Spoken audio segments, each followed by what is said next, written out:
¿Cómo están? Yo soy Diana Noguera, estudiante de Medicina de la Universidad Nacional Experimental Rómulo Gallegos. En el siguiente video les voy a compartir información sobre el abdomen agudo, el cual se define como una serie de cuadros clínicos que se expresa por dolor abdominal que, de no tener una atención médica o quirúrgica, puede conllevar a un cuadro de shock y de muerte, donde las manifestaciones más frecuentes son precisamente dolor abdominal, alteraciones en el aparato o sistema digestivo y alteraciones en el estado en general. Sin embargo, como en todo tema correspondiente, antes de adentrarnos propiamente en el mismo, debemos realizar un repaso sobre la generalidad o la anatomía del abdomen.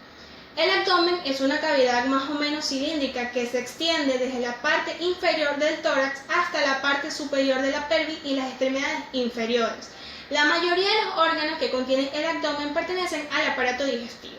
El abdomen cuenta con una membrana serosa que reviste la cavidad abdominal, conocido o llamado peritoneo, la cual se estructura en dos capas, una externa y una interna. La externa es conocida como peritoneo parietal, que se adhiere o reviste la cavidad abdominal, mientras que la interna es conocida como peritoneo visceral, que es la que se adhiere o recubre el intestino delgado y otros órganos. Por lo tanto, el espacio que existe entre ambas capas es conocido como cavidad peritoneal, que contiene una pequeña cantidad de fluido lubricante, como unos 50 mililitros, que permite el deslizamiento o desplazamiento de ambas capas entre sí. Por otro lado, la escuela latina o francesa ha ideado una división del abdomen con el fin de proyectar las vísceras abdominales hacia el exterior, y es donde se habla de la división del abdomen en 9 cuadrantes, 3 superiores, 3 intermedios y 3 inferiores. Los 3 superiores son conocidos como los hipocondrios, tanto derecho como izquierdo, y el epigastrio. Los 3 intermedios son conocidos como los flancos, tanto derecho como izquierdo, y el mesogastrio. Y los inferiores son aquellos como la fosa ilíaca derecha e izquierda y el hipogastrio.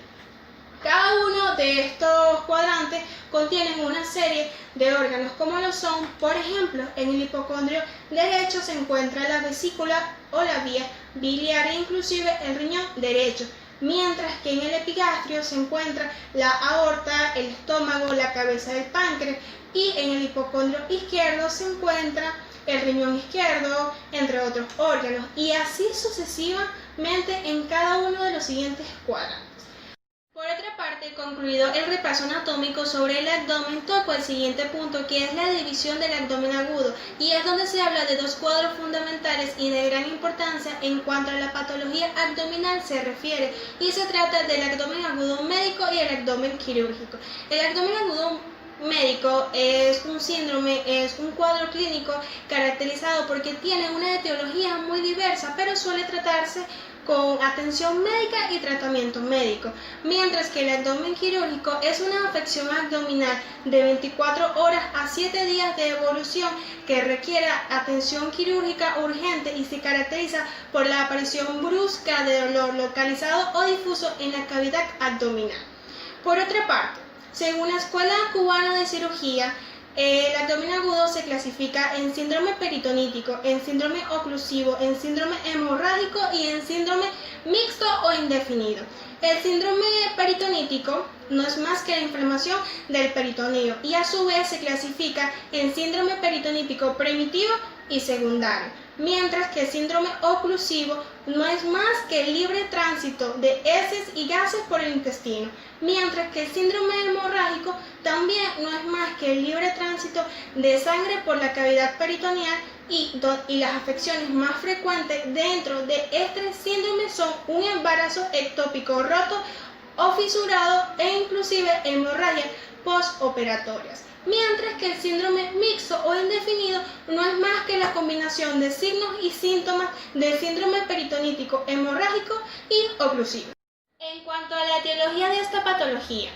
La causa del dolor abdominal es de acuerdo a su localización. Al contrario que la escuela latina o francesa, la escuela anglosajona ha dividido el abdomen en 4 verdaderos cuadrantes a expensas de 2 líneas convencionales, una vertical media y otra horizontal que se cruzan exactamente en el ombligo o anillo umbilical. Tales cuadrantes son: el cuadrante superior derecho sugiere una hepatomegalia congestiva, una hepatitis, un cólico nefrítico, entre otras patologías, mientras que en el cuadrante superior izquierdo sugiere un músculo péptido perforado, una pancreatitis aguda, entre otras, mientras que en el cuadrante inferior derecho sugiere una apendicitis aguda, una hernia inguinal estrangulada, mientras que en el cuadrante inferior izquierdo sugiere, al igual que el derecho, una hernia inguinal estrangulada, una diverticulitis aguda, entre otras patologías.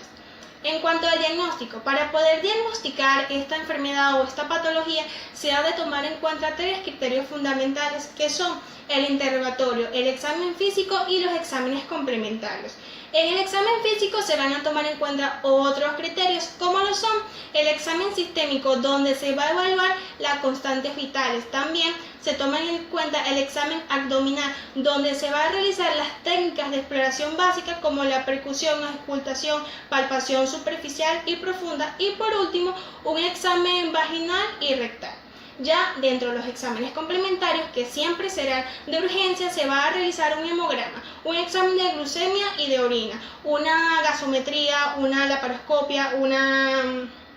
electrocardiograma, entre otros exámenes, pero que siempre van a ser de urgencia. Cuando esta enfermedad ha sido diagnosticada, se procede al tratamiento, que consiste en, primero, compensar en la medida de lo posible, en la medida del tiempo disponible, las afecciones crónicas del paciente, es decir, si contiene diabetes o si tiene una hipertensión. Segundo, se ha de tratar de compensar el shock hipovolémico dentro de un síndrome o cuadro hemorrágico. Y tercero, se ha de tratar de equilibrar el desequilibrio ácido